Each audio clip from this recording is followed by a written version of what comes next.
What advice would you give aspiring founders looking to disrupt traditional finance services? Just be an expert. I tell everyone this, be an expert. That means study, talk to as many people as you can, be humble, know that the market is smarter than you are, question yourself. I don't mean don't be confident. I mean, assume that you don't know the answer and always be a student.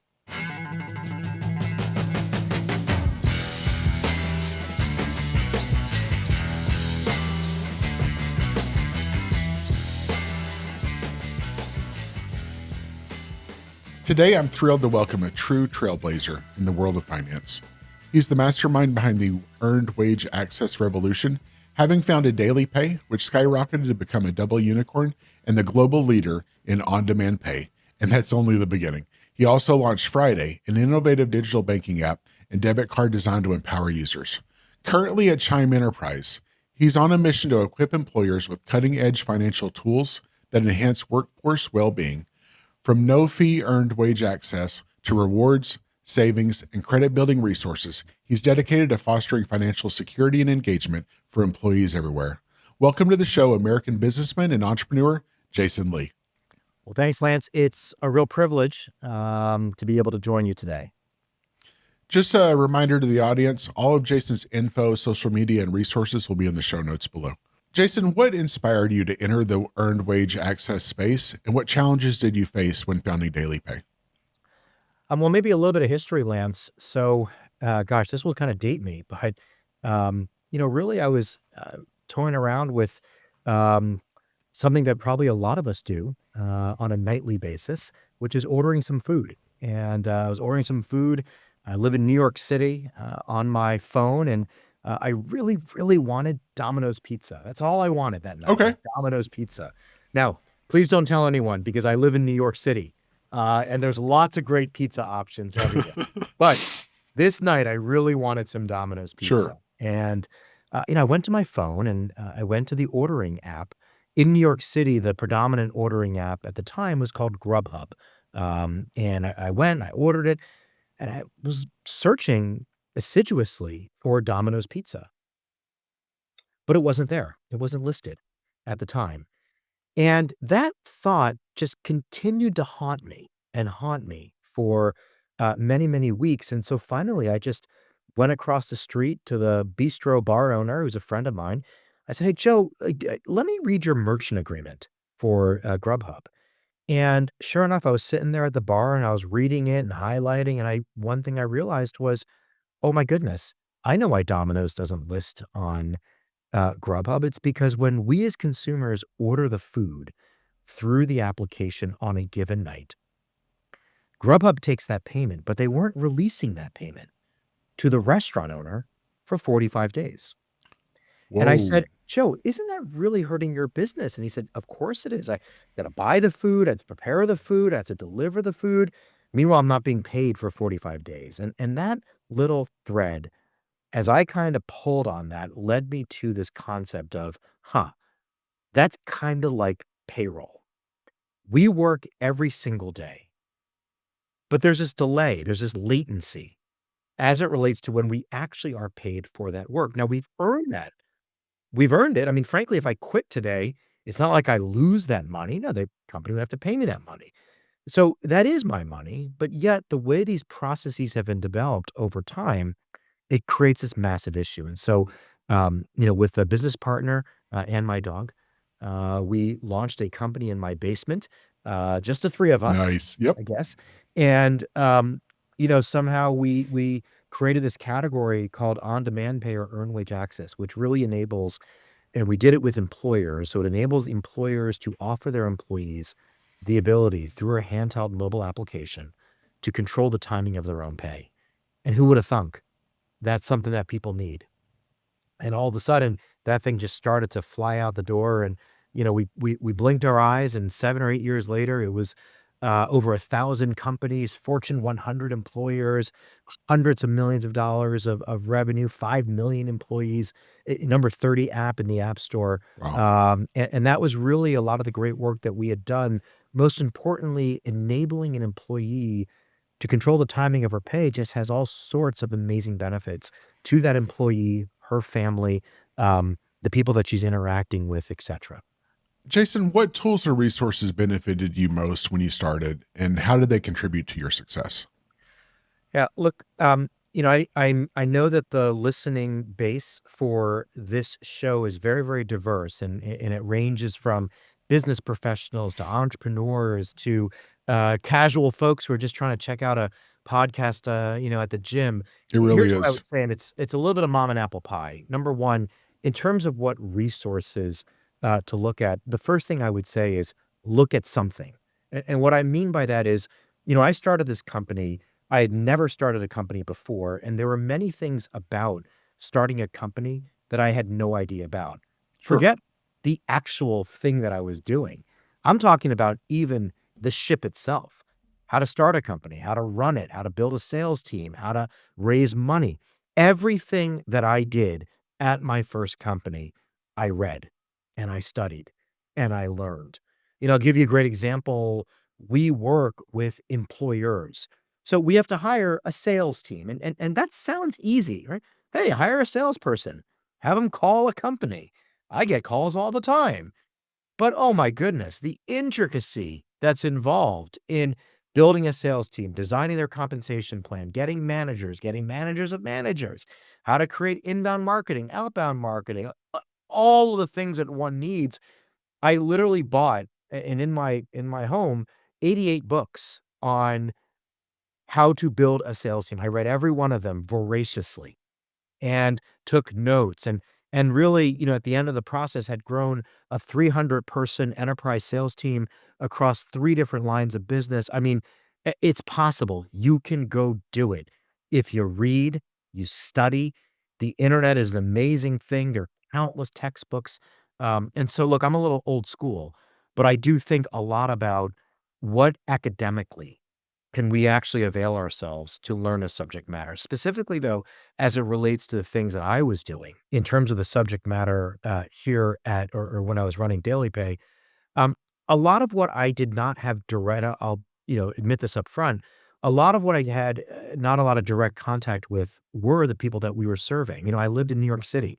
I worked on Wall Street for several years.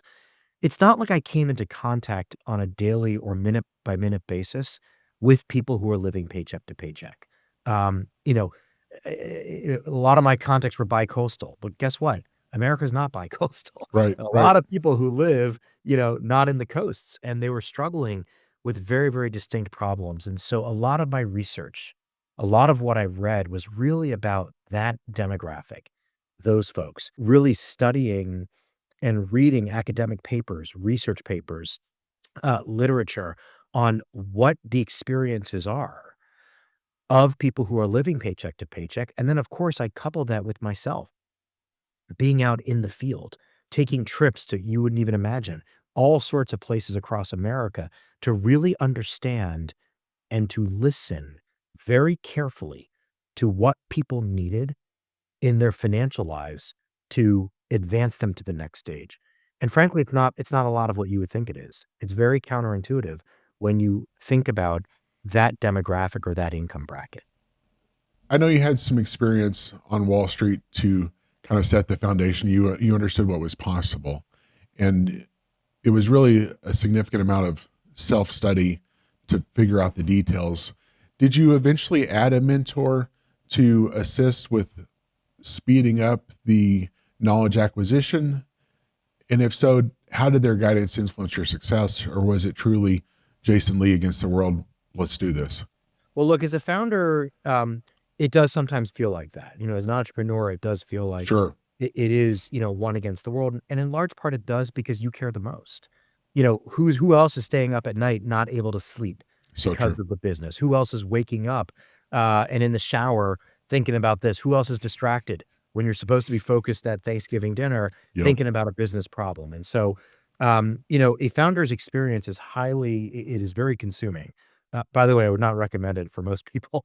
It is an entirely consuming experience. And one needs, I do believe one needs that level of perspicacious focus and Yes. obsession Focus. to be able to go do it. With that said, I wouldn't say that I had a mentor throughout. I think it's really one of the best things to do is to find mentors in specific subject matters.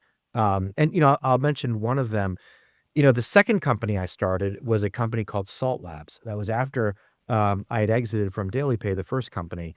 And really, the mission of Salt Labs was to create what we called an ownership asset. It was to create this thing that lower and medium income people would wind up saving. It was a bit of a savings mechanism that you would earn at work, or that you do earn at work as a reward. And, as we got into it, one of the things that I quickly realized was, oh my goodness, this thing kind of feels like a 401k. People were earning it as they worked. The employers were funding a little bit of it. And guess what they were doing? They weren't spending it. They were just accumulating it. They were hoarding it. That was the design of the product. We created something that you wanted to hoard, that you didn't want to spend. And I sat there one night and said, you know, this feels like a better version of 401k for lower income people. Because 401k is a very, very challenged product if you are a lower income person, because it's very hard to contribute. If you contribute, you take money out early. It doesn't really work for lower income folks. And so I said, you know what we need to do?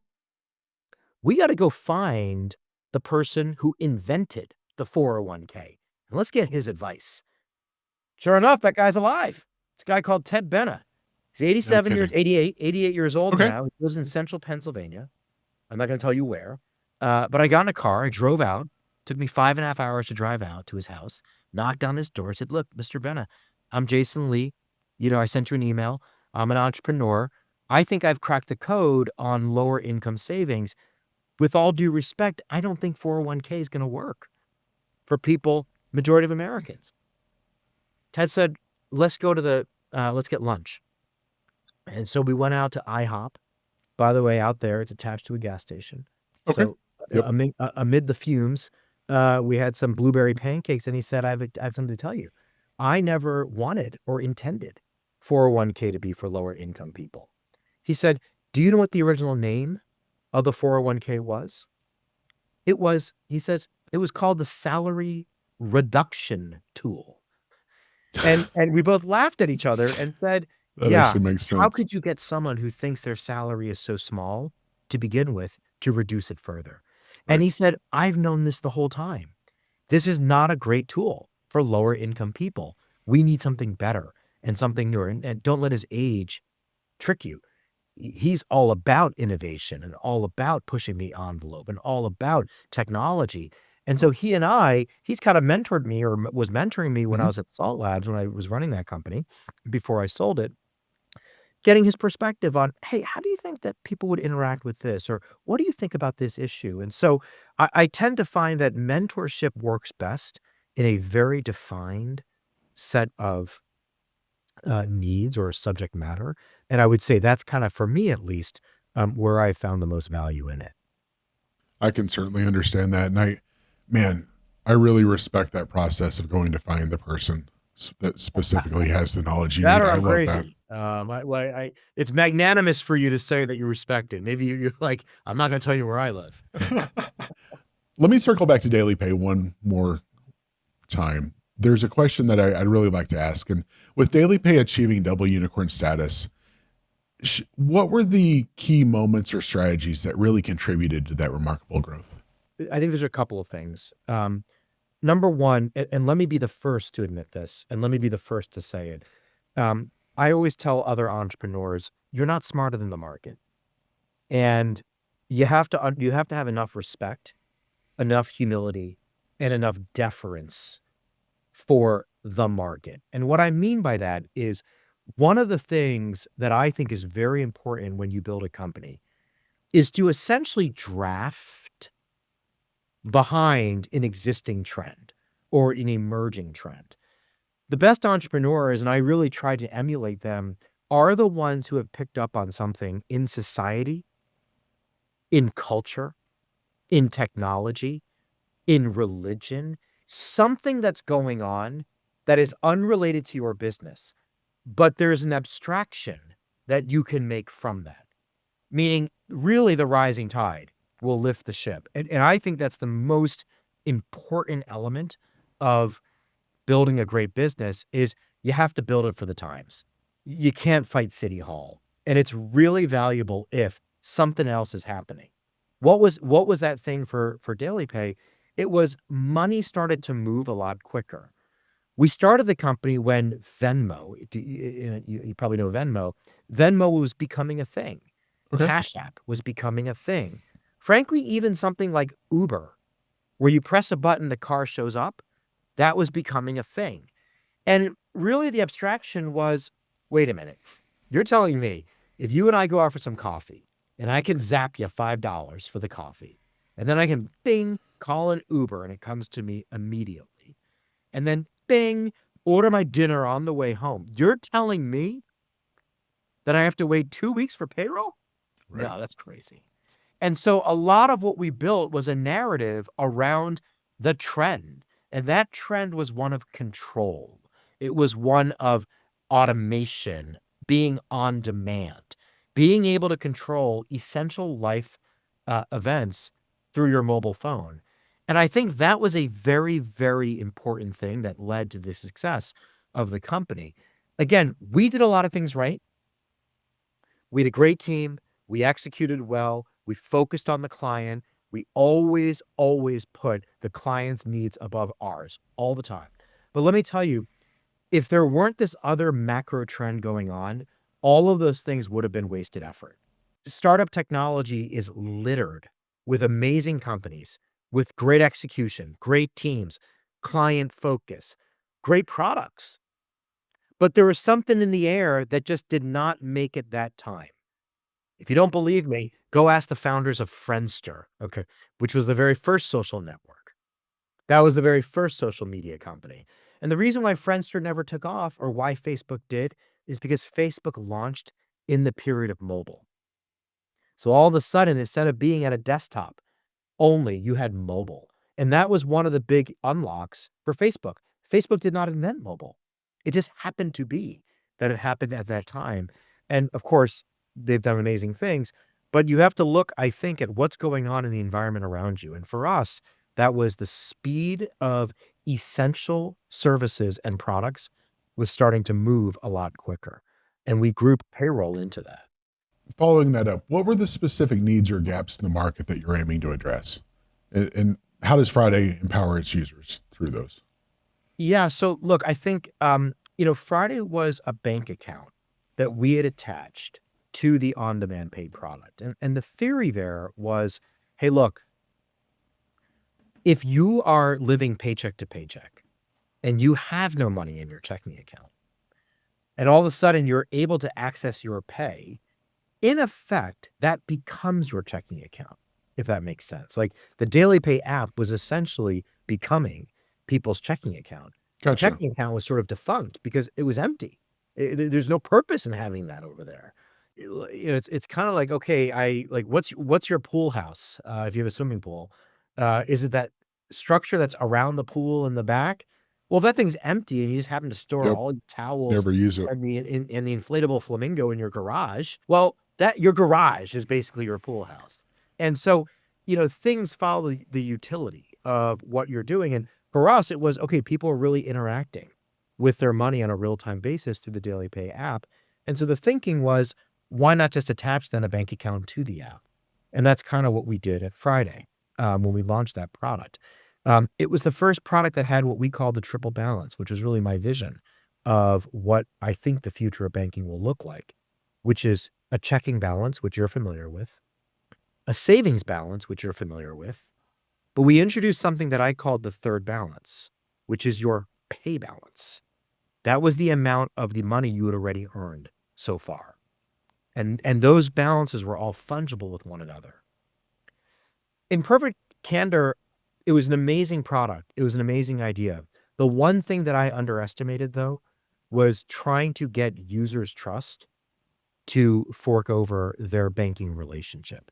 And that is something, for instance, that at Chime, which is a nationally known banking application brand, we are doing here, which is, we already have a brand. We service 8 to 10 million people a day. They spend $100 billion plus a year. We sponsor the Dallas Mavericks. You see us on television. People know who we are. And I think that's a little bit of why the future of where some of these products will live will clearly be much more on the banking side than they will be in sort of these more intermediate functions. So at Chime, you're focused on enhancing workforce well-being. What are you seeing surrounding financial security and essentially the impact of why it's crucial and how is it impacting employee engagement productivity? Yeah, maybe I'll start very high level, Lance, which is number one, why are we even there?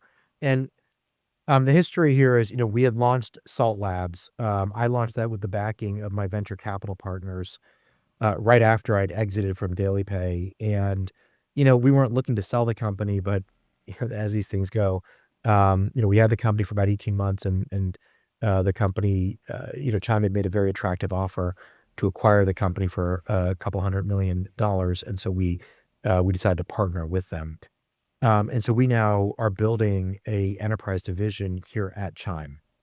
Abstractly, here's what I would say, which is we offer a banking application. So we deal with people's money. And if you think about it more theoretically or more abstractly, work is just a precursor to money. Let me say that one more time so it sinks in. Work is just a primordial state of money, meaning you work, there's a bunch of stuff that occurs, buttons get pushed and, beep, beep, beep, and things happen. And then that time is converted into money.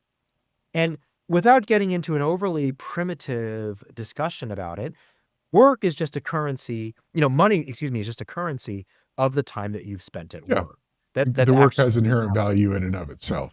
exactly. And so that's in effect why these two businesses make sense, which is we are in the business at Chime overall of populating or provisioning people's banking experience. We want people to have money. We want them to have a balance. We want them to be great consumers in the U.S. economy. We want to serve them. A lot of these people have not been served in the right way by the current banking system. It's kind of left some people behind. So that's what we do. We want to create a banking experience for 50 some odd million Americans.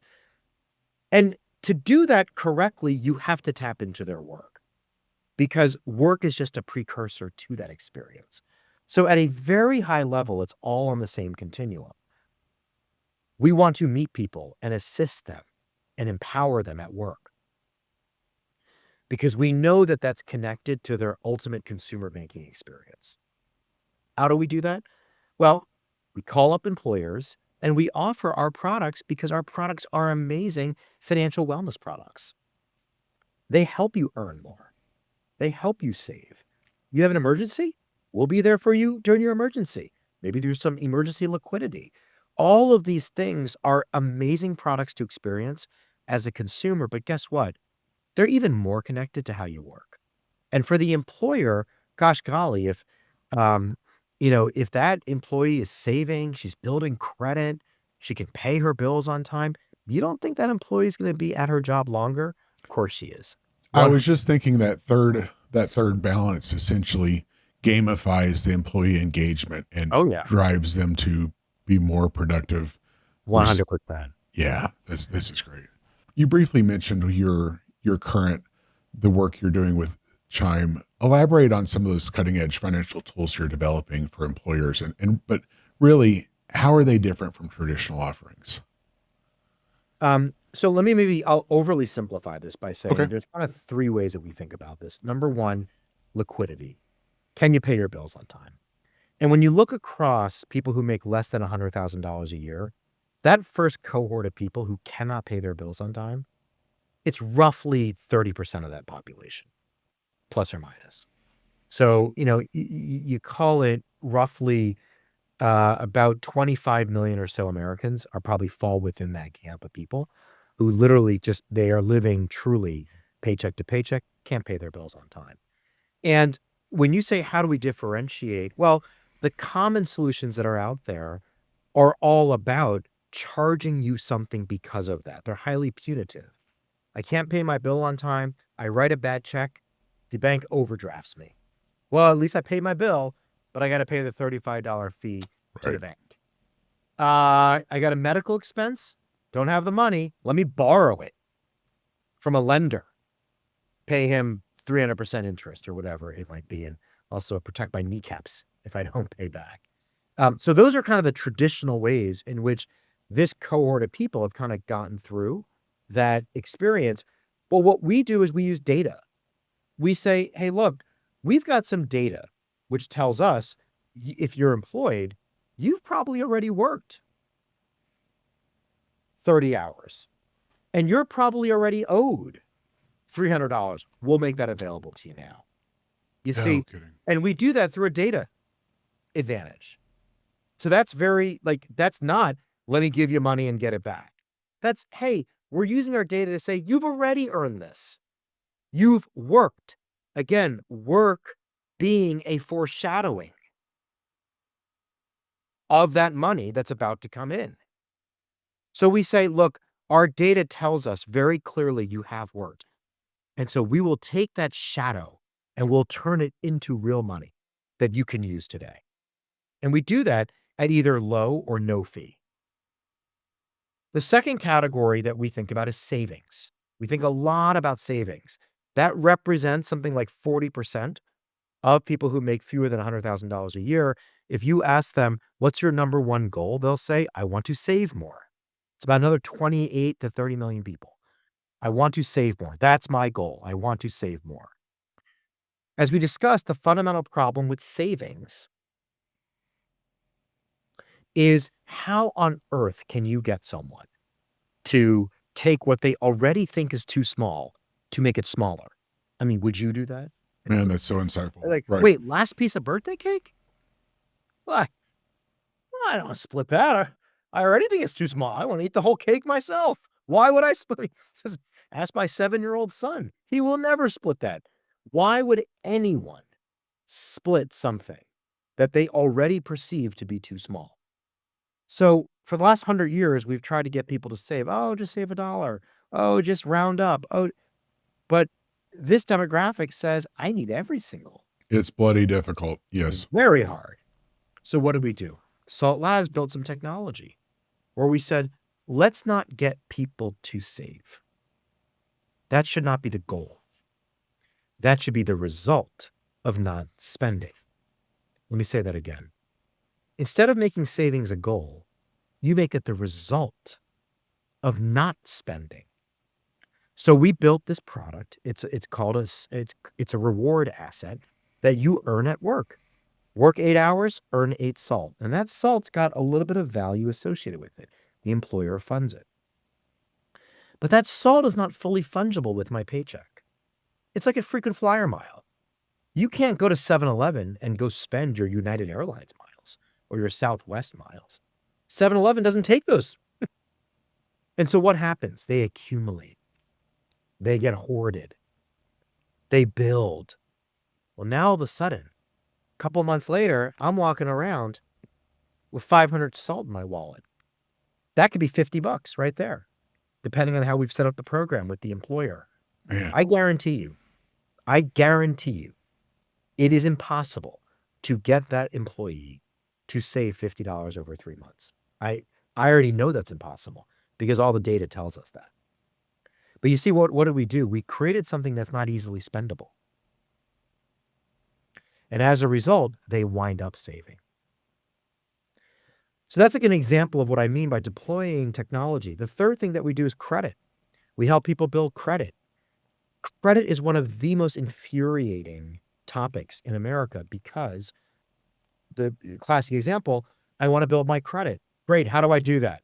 If you Google that, how do I do that? What it will say is you should get a credit card and pay it off. How do you get a credit card? By having credit. Wait, so the thing that I want to get to help me build credit, I need credit to begin with. It's infuriating.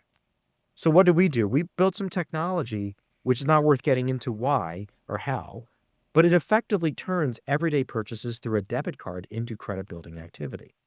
No kidding. Okay. So I'm going to spend $3 at 7-Eleven for a Diet Coke. We figured out a way to make that a credit enhancing activity without putting the employee into a credit dilemma. And that's using some kind of fancy technology and some partnerships with the credit reporting agencies.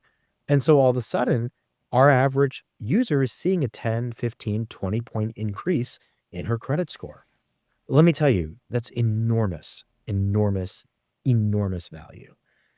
Every 10 points of credit improvement is worth about $3,000 to that end user a year. Why? The landlord doesn't need the deposit anymore. The utility company gives you back the money. They just, as if you have bad credit, you've got to pre-fund your utilities. These are all little things that really hurt lower income people that none of us really think about probably on this podcast. How do you see the future of earned wage access evolving in the next decade? I think there's a couple things that are going to happen. I think that the fee model will dramatically change, and it will be owned by banking institutions, not by intermediaries, like payroll companies or even earned wage access companies. The reality is, look, I'm a simple guy, and earned wage access is just money. That's all it is. It's just money. I mean, if you believe for a moment my worldview, which is it's not about getting your paycheck early. This just is your paycheck.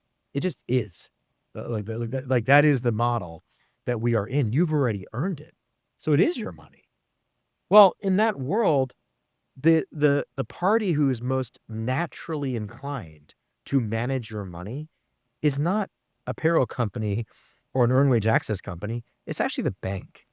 And that's actually what we at Chime are doing. We are the first banking application or banking service provider to now own this part of the value chain. And that is actually my worldview, which is you will see JP Morgan, Chase, Wells Fargo, they will follow our lead as we look into the future. And I'm confident of that because I've already seen it. 12 years ago, Chime invented a very cool feature. They figured out, and this predated me, but the founders figured out, hey, look, people get paid on Friday, but on Wednesday, the payroll department already ran the payroll. So we can make those funds available. And what it got known in the marketplace as 2-day early. And 10 years ago, every bank said, why would we ever do that? No one needs that. That's a foolish product.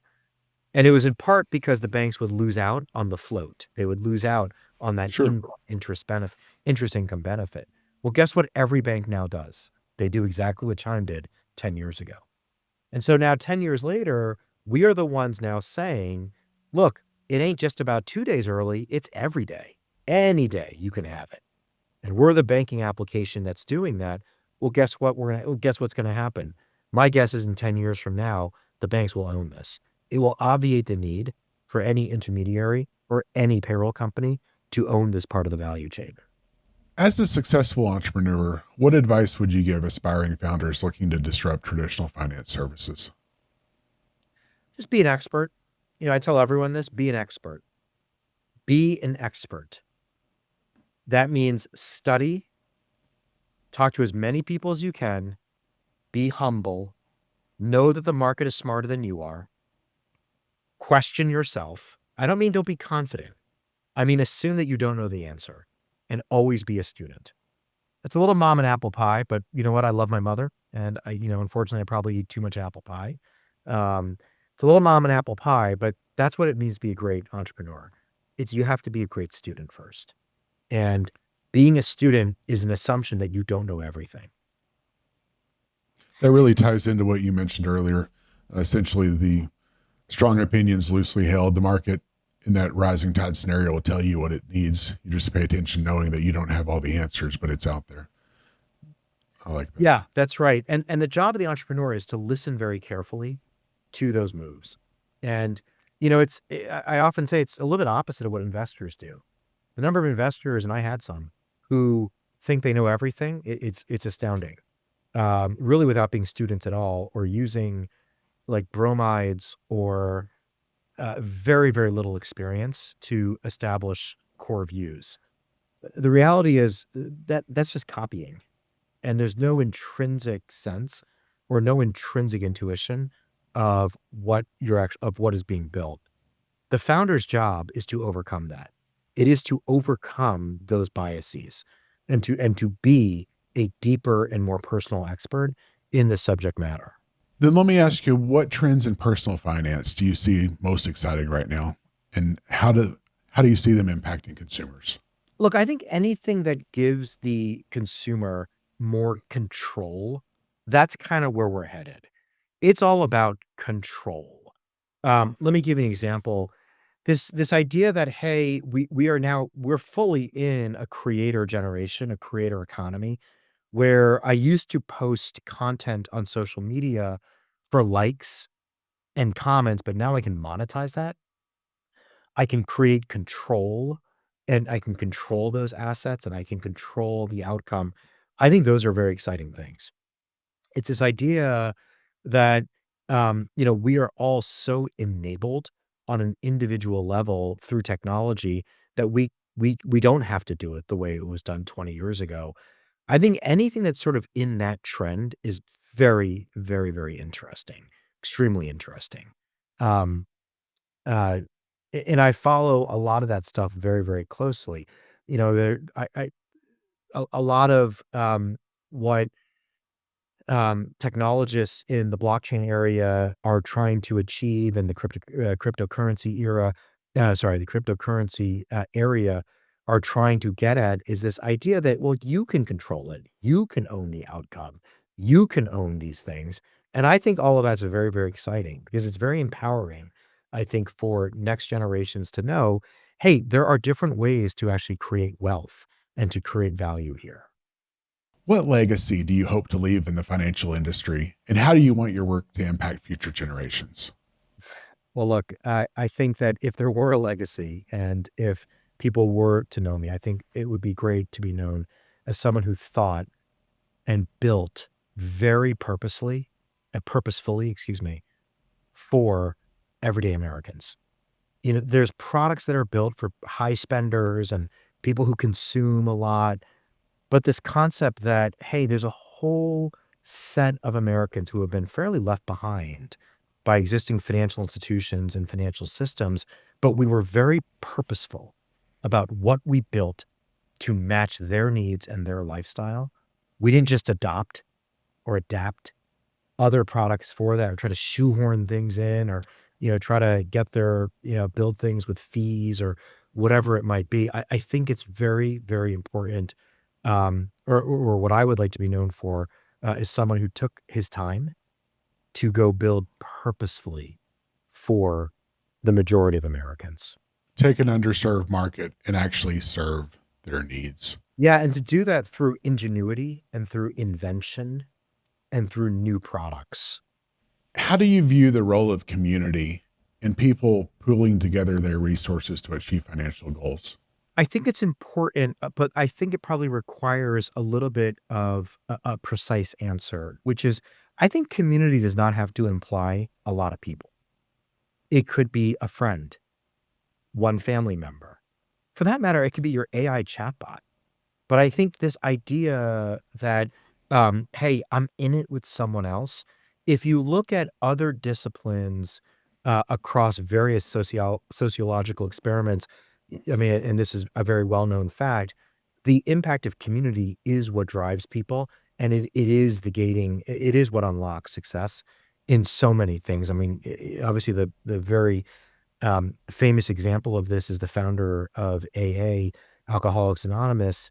It is all about community. It's not about one-on-one counseling. It's about the fact that you're in a group, you're in a shared purpose, and that is what allows you to advance through that particular struggle. And so I am a big believer in that. I just like to sort of be specific and say it doesn't have to mean, though, that it's a community of 50 or the town square. I think buddying up and that can mean with anyone, really does make the journey a lot easier. So true. Your journey is really, it seems to me, it's all about democratizing access to cash.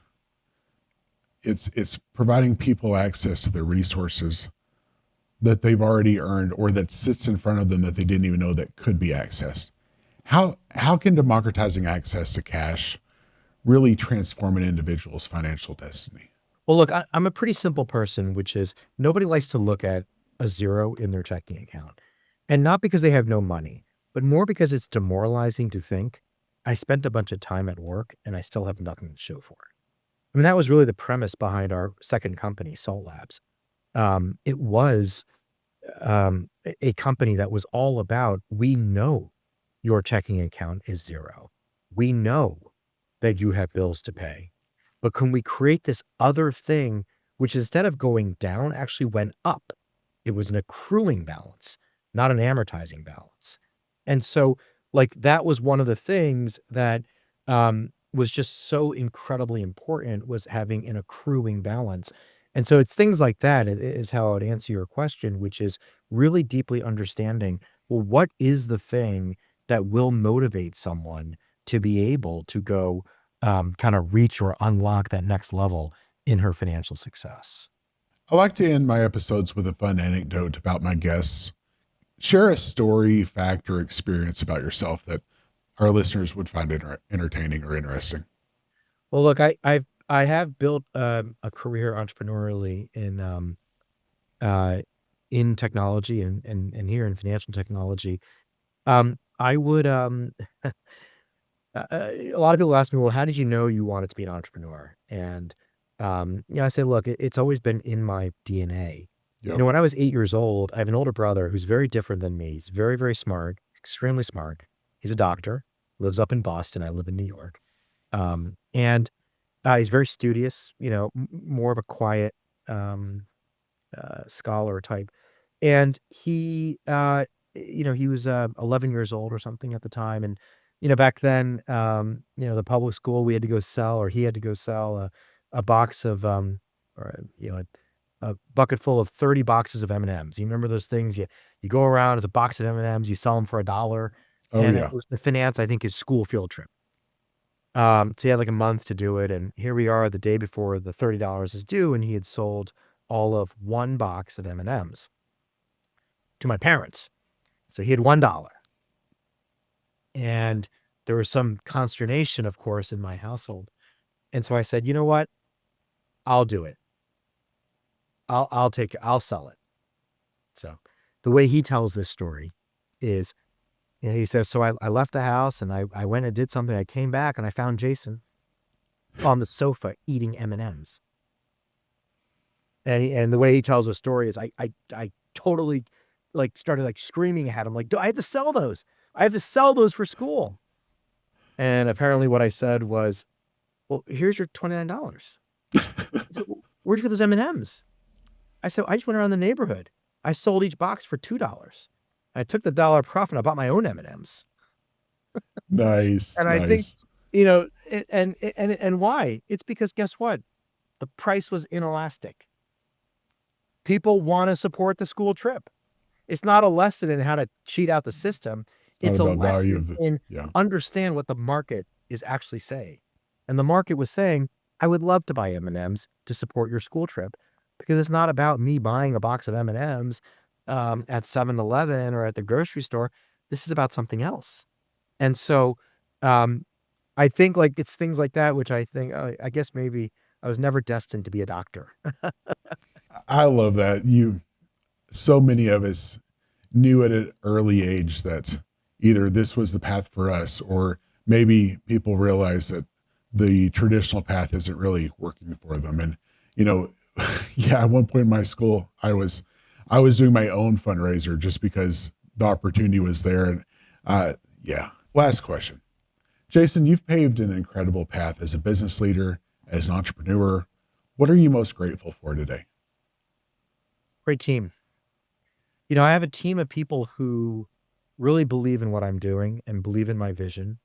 And most importantly, they fill in some things that I can't do. Um, and I think that's really part of it. I've got my longtime business partner, Rob Law, who built all the technology surrounding our products. I've got a product leader, Constantine Gitmanchuk. I've got a business partner on the business side, Allison Stapleton. who are these folks are all currently with me, have been with me now for 3 companies. Um, it's people who surround you who are able to fill in a lot of the things that you can't do. And and then also act as a bit of a sounding board, to tell where they're confident enough to say, you know what, you're not right on this one, and who really challenge me to think more critically, to study more intensely, to lead with more um, conviction. And so I think that that's incredibly important, to surround yourself not with 40, but I've got like 3 or 4 people who I think we can go build anything together. Nice. Jason, thanks for joining. I mean that. It's been a pleasure. Well, thanks very much, Lance, and looking forward to continue to follow the podcast. Thanks for watching. If you enjoyed this episode of Planet Wealth Fortunes of the Brave, check out our other videos for more insights and strategies to elevate your financial freedom. You can subscribe right here and hit that notification bell so you never miss an update. Join our community and take your financial future to the next level. I'll see you in the next video.